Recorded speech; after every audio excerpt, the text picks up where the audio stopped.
In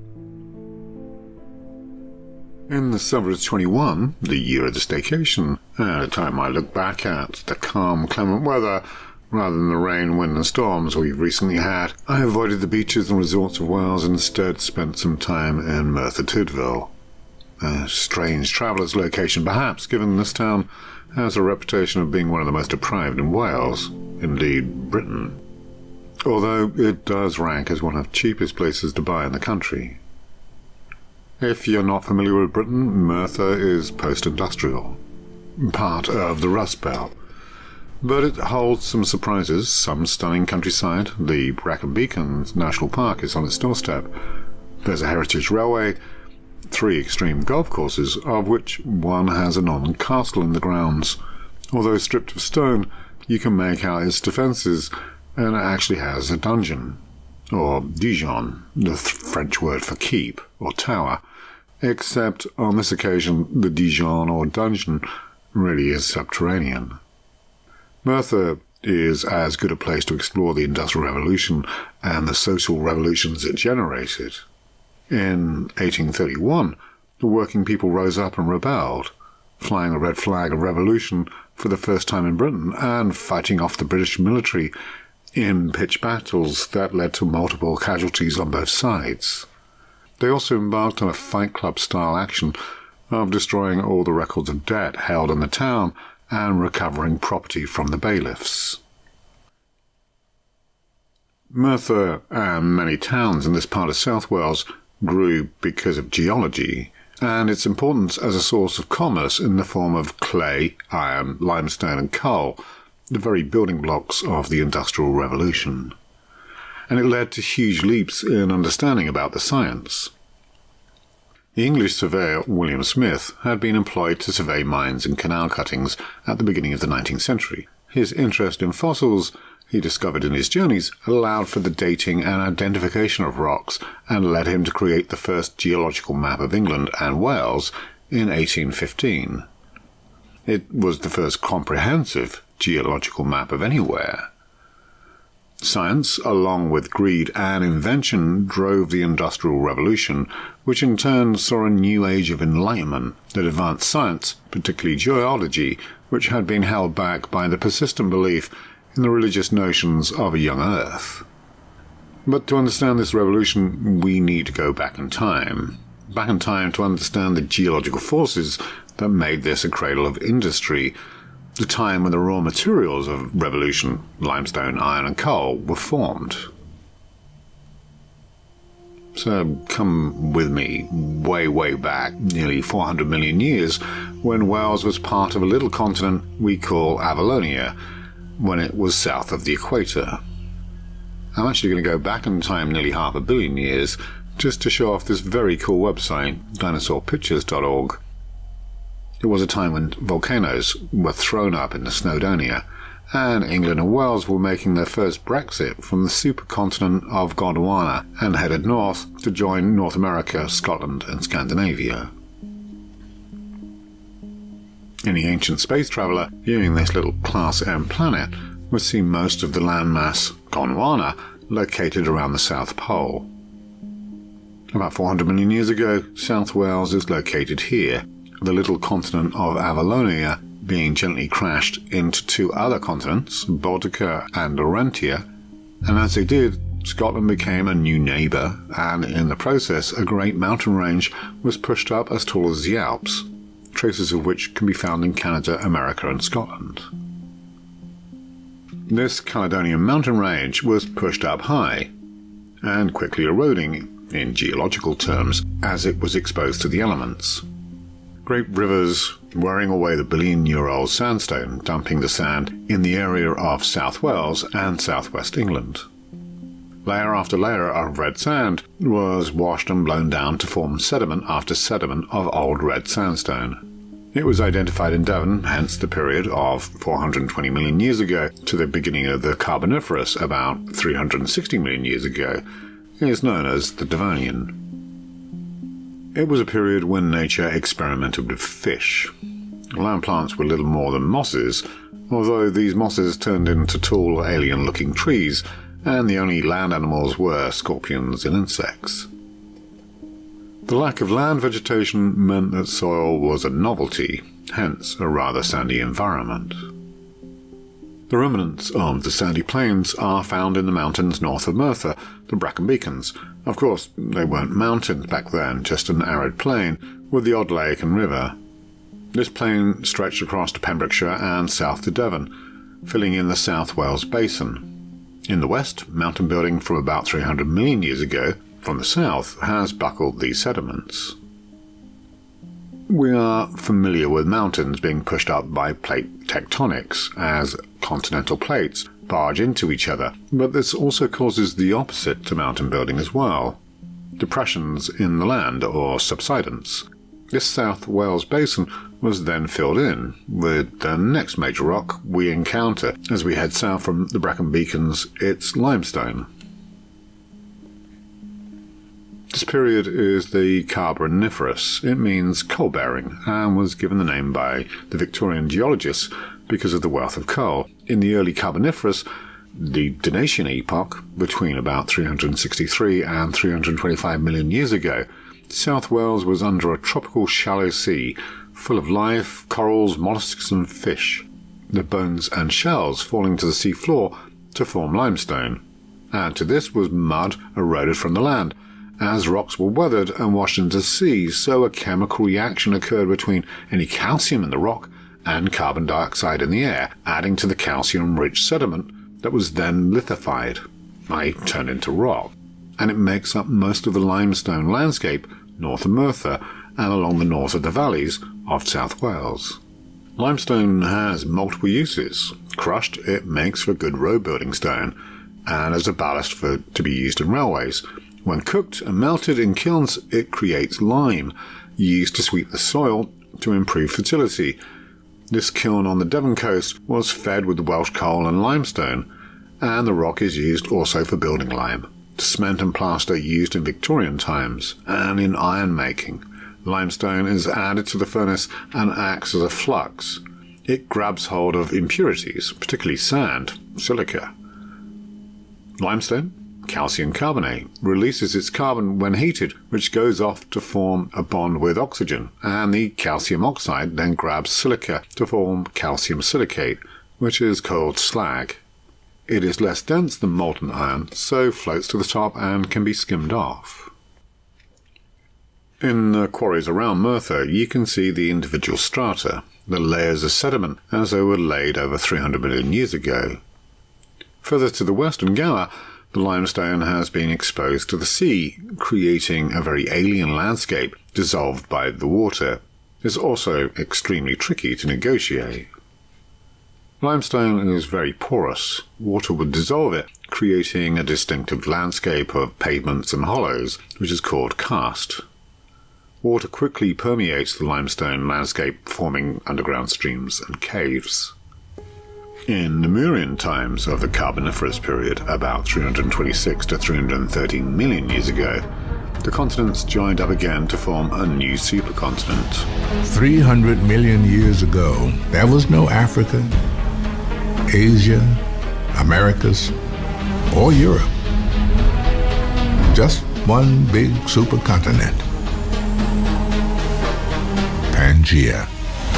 In the process, a new mountain range was pushed up and called the Varascan Mountains, which in turn buckled the level sediments of Old Red Sandstone and the Carboniferous limestone, the latter being visible as spectacular limestone cliffs in Gower. To the north of South Wales lay a mountain range that stretched east to Belgium.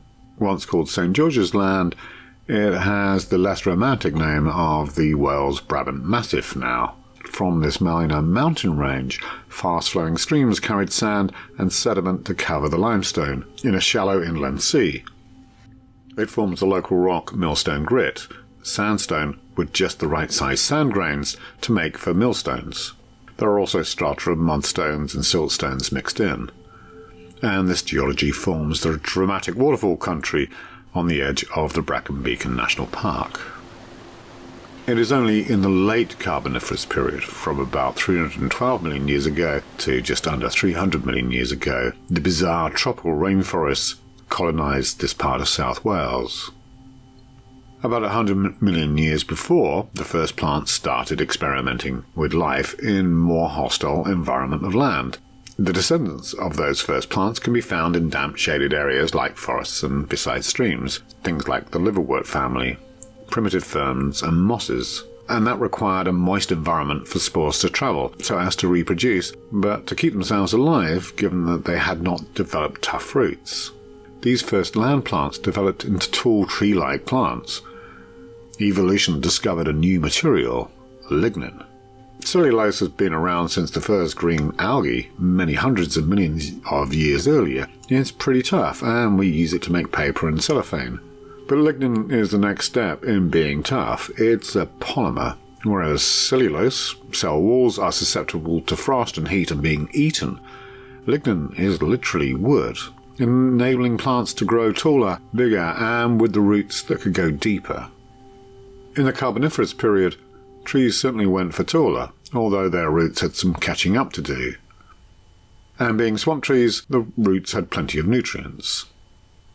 It was during the Carboniferous that fish in these swamps evolved fins that were more adapted to clamber around roots and who could also breathe air. Whereas the Devonian was the age of fish, the Carboniferous became the age of amphibians. With so much plant life, oxygen levels increased to about 30%, it's 20% now, of the atmosphere, and CO2 decreased. All this extra oxygen allowed animals that breathed through their bodies, rather than having lungs, got big, really big. Dragonflies the size of birds, and centipedes the length of a car. Up in the Scottish island of Arran, the footprints of these giant centipedes have been fossilized. The South Wales Basin was not covered in rainforest and swamp for the entirety of the late Carboniferous period. Over the 13-odd million years, a great ice sheet formed on the South Pole, with pulses of warm and cooler periods, each time seeing the sea level rise and fall, inundating the forests and washing sand and silt over the buried swamps, sometimes 10 to 20 meters deep in decaying plant matter, or peat. As the weight of fresh sediment piled on top, so the water was pushed out of the peat, the pressure and heat transforming into coal over millions of years. The lower the coal seam, the more pressure and heat has been exerted, and more water has been pushed out, and hence the higher quality of the coal. Due to the commercial importance of coal, surveyors drew accurate illustrations of the coal seams and the sedimentary rocks in between in cross-section. As a particular thick and valuable coal seam would have been laid at the same time, then it would be possible to dig down and find that seam many miles apart. This imagery was brought to life famously by Sir Richard Burton, and later recited in the 2014 film Pride. My father, who was apparently a great miner, is in the days before mechanization and so on, when you got the great seam, there's a great seam, a famous seam, a world-famous one, which I believe is called the Great Atlantic Fault, and it starts in northern Spain, in the Basque country, and it goes under the Bay of Biscay, and it comes up in South Wales, and it goes under the Atlantic, and comes up in Pennsylvania. So that if you took a Basque miner or a Welsh miner or a Pennsylvania miner, and if you could blindfold them and transport them, and they know the coal face the minute they saw it, I believe it's 4 feet 6 inches. And my father used to talk about it as some men will talk about women. It all sounds very romantic, but total fiction, I'm afraid. In the first instance, there was no North Atlantic when the seam was laid, and although both the Iberian and Pennsylvanian coal seams were laid down in a similar time period, they are not connected. I have no idea where the myth derives, beyond the fact that miners did show solidarity between each other, internationally, and every coal field has a famous seam. It is possible to realize those illustrations of seams and sediments in full 4K with the power of the drone, and a not-so-welcome surface mine in Merthyr. Despite the opposition it has generated with noise and pollution, it does present a fabulous opportunity to see the different strata. Starting with the lower, thicker seams, we can see the layers of clay, mudstone and sandstone. A 4-thick seam would originally have been 40 feet of plant material, peat in a swamp, forming over 10 or 20,000 years. As we move up the strata, so we turn pages that bring us to the end of the Carboniferous period. History written in stone, you can see the coal beds get thinner. At this point, Britain now was inland in a supercontinent of Pangaea and sailing north on its continental plate, moving into a more arid region of the tropics, the location of the world's deserts are today. The great forests receded into islands. Nature found a way. Whilst these shrinking rainforests and swamps were not great for the amphibians, the new kids on the block, the lizards, didn't seem to be held back, being able to traverse the more hostile drier land in between. They eventually evolved into dinosaurs. Sediments filling up the depression can be imagined rather like bowls stacked up. We can see the rim of the largest bowl, the red sandstone. This was followed by a thick layer of marine sediments of limestone, up to 1,000 meters thick, followed by millstone grits that vary in depth from 20 to 750 meters, and finally 15 million years of coal with intermediate deposits of mud, silt and sand. And that's over a kilometre thick in places, with the deepest coal seams over 1,000 meters deep. So, how was it possible that these sediments were able to keep flowing into a large geological basin and never filling up? Well, just as the movement of continental plates pushes up mountains from level plains or even deep oceans, so those same forces can create depressions. Rather like pizza dough, as you push it out to the edges, the middle thins out. And as those sediments accumulate, and they get hundreds of meters thick, they compress themselves under their own weight. And because so much of the ancient geology was formed at sea level, and during an ice age, which saw sea level rise, fall, and rise like some geological tide, so coal forest swamps were buried, were compressed, and then sank deeper into this continental plate. So what is underneath those kilometres of sandstone, limestone, millstone grip, and coal measures? I guess elephants on the back of a turtle. As the Carboniferous came to an end, the Permian started. Britain was now landlocked in the supercontinent of Pangaea. During that period, bacteria and fungus caught up with tree evolution and evolved to be able to digest lignin. Hence, the creation of coal beds effectively came to an end, although there are some exceptions. This cutaway of the strata illustrates nicely how the first coal mines were developed. They started on the side of the hill and followed the seam, a drift mine. When that was exhausted, then a shaft would be sunk to find a suitable deep seam. The limitation for the early miners was how powerful the pumps were to keep the mine from flooding. The deeper you go, the more powerful the pumps need to be.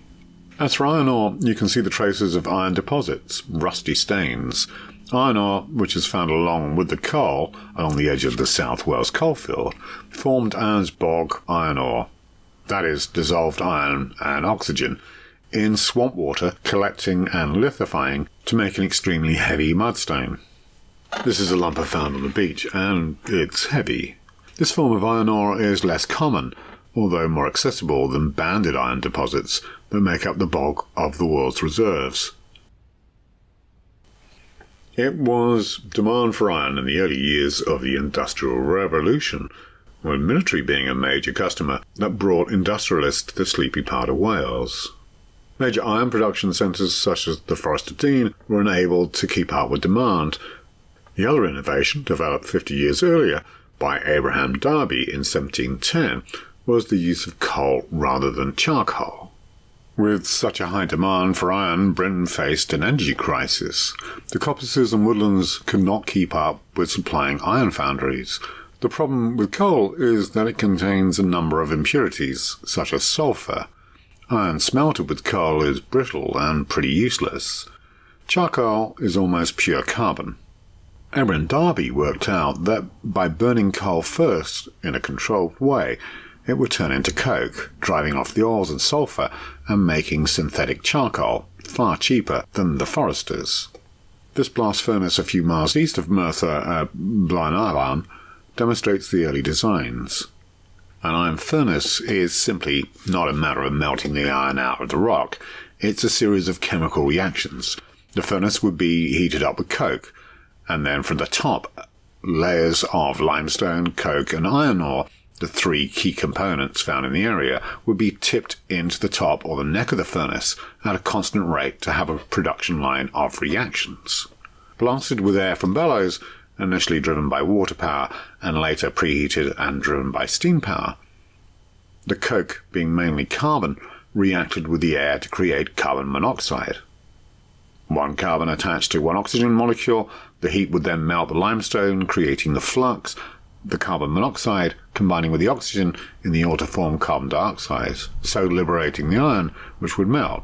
Combining with the melted limestone, any silica or rock making up about half the ore would combine to form slag. The furnace would run continually, with iron being tapped off at the bottom, running into sand moulds. The term pig iron is a reference to the piglets suckling off the sow, and the furnace being constantly supplied with raw materials to keep the process running, the operation stopping when the fire bricks lining the furnace burnt out. Clay, being the fourth raw material suitable for making into heat-resistant fire bricks, is also found close to coal seams. Ancient, extremely fine sediment washed down and settling in stagnant water. Early steam power was static. The first engines were developed for pumping water out of mines. Thomas Newcomen developed the first steam pumps to keep tin mines in Cornwall dry. In 1712, although not particularly efficient, they were adapted especially for coal mines given the fuel was abundant. The Newcomen atmospheric engine reigned for 60 years. The Scottish inventor James Watt improved the design in 1776, and the efficiency, with the new model being snapped up by Cornish tin miners who did not have cheap coal to power the pumps. Richard Trevithick of Cornwall moved the technology on with high-pressure steam, and much greater efficiency, allowing for miniaturization, his Puffing Devil being the first steam wagon. His achievements reliant on the fact that iron making had also improved, and the fabrication of better, stronger, and more accurately engineered iron castings. The Penderyn Ironworks purchasing one to be static and to drive hammers.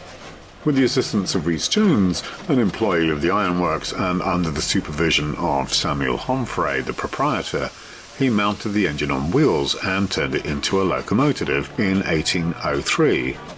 Homfray was so impressed with Trevithick's locomotive that he made a bet with another ironmaster, Richard Crashaw, for 500 guineas, which in today's money is about £50,000, and that Trevithick's steam locomotive could haul 10 tons of iron along the Merthyr Tydfil tram road from Penderyn to Abercynon, a distance of about 10 miles. Amid great interest from the public, on the 21st of February 1804, he successfully carried 10 tons of iron, 5 wagons, and 70 men the full distance in 4 hours and 5 minutes, average speed of about 2.5 miles an hour. Whilst Merthyr can claim to be the first steam railway, it was only for the one demonstration. In 1812, the Middleton Railway became the first commercial railway to use steam locomotives successfully, with Matthew Murray designing the engine, and it was also the first to kill a member of the public. The coal wagons on their iron rails continued to be pulled by horses for years to come. Merthyr can claim to be the first iron rail bridge, following on from the world's first iron road bridge of Coalbrookdale, built in 1781. The bridge was designed by Watkins George and built in 1793 for Cavava Ironworks to support both a tramway and an aqueduct. It was prefabricated, and versions were also made across the River Taff elsewhere. Merthyr became the world's biggest source of iron. You can see the wealth it brought the town, that grew into the most populated region of South Wales, with the public and religious buildings a sign of the town's former opulence, although some chapels were built in times when workers were laid off. Industrialization brought social change.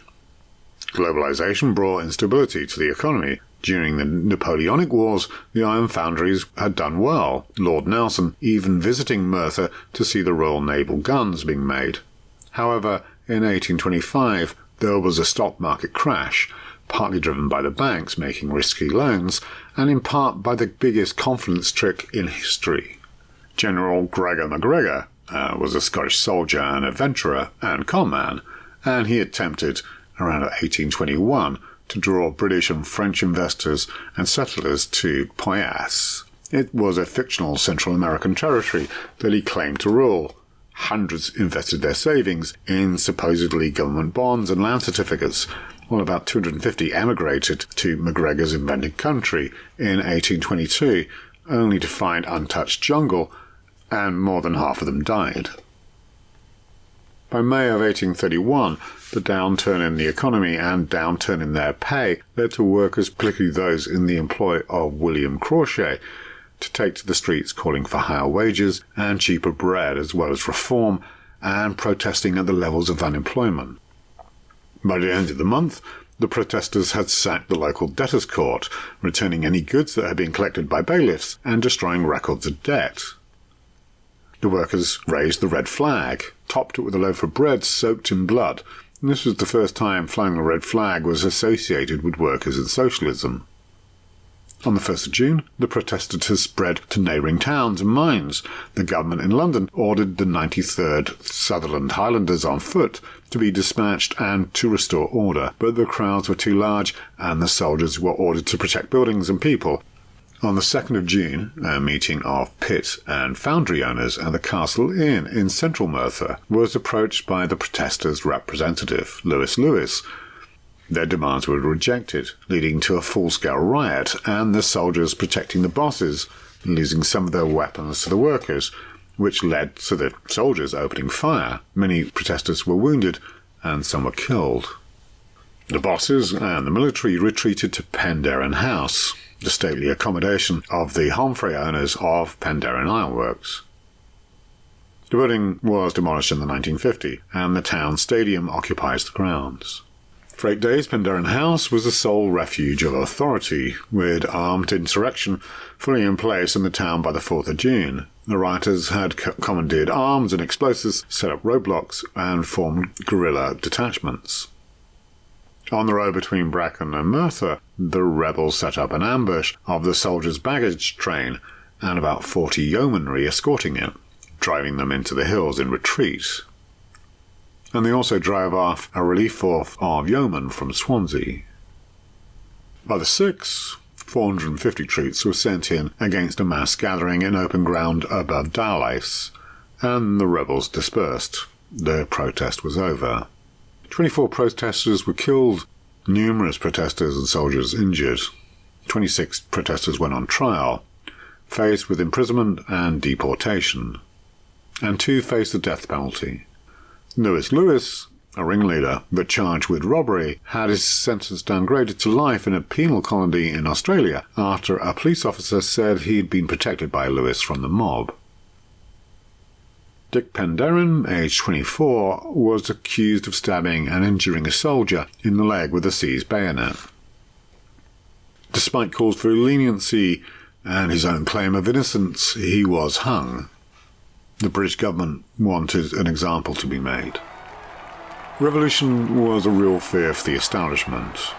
The Peterloo Massacre in 1819, where a peaceful protest was broken up by cavalry, causing 18 deaths and 400 injured, prompted much public outcry, but news reporting of the Merthyr Risings was very much subdued. Merthyr's decline as a major iron centre came with a decline in iron ore resources. But foundries had closed as early as 1860s, despite the demand for rails for railways, the Dulles foundry supplying the railway building boom and even the rails for the Trans-Siberian Railway. And it had ensured its survival by converting to steel production. The World War saw demand spike for the war effort. In the Second World War, coal resources were used to make explosives for ICI in the town and small arms manufactured by BSA for the war effort. Merthyr's fortunes towards the end of the 19th and the beginning of the 20th century were tied to coal mines developed in the vicinity. One of the last deep coal mines locally, Tower Colliery, was saved from closure by the workers buying it out in the 1990s. They mined out the last of the coal, and it was closed in 2010. It's now a zip-line attraction. Post-war, the Hoover factory, manufacturing washing machines, restored the fortunes of the town, and at one point the factory employed 5,000 people. Wash day? Just forget it. It also made an early contribution to the EV revolution with Clive Sinclair's C5. By the 1990s, and more recent decades saw the workforce reduced to a few hundred, and production of appliances come to an end. The town's latest reinvention is retail outlets. Merthyr has applied for city status. What the future holds will reveal itself in due course. I hope you have enjoyed a visit to a town that's not normally on the traveller's destination list.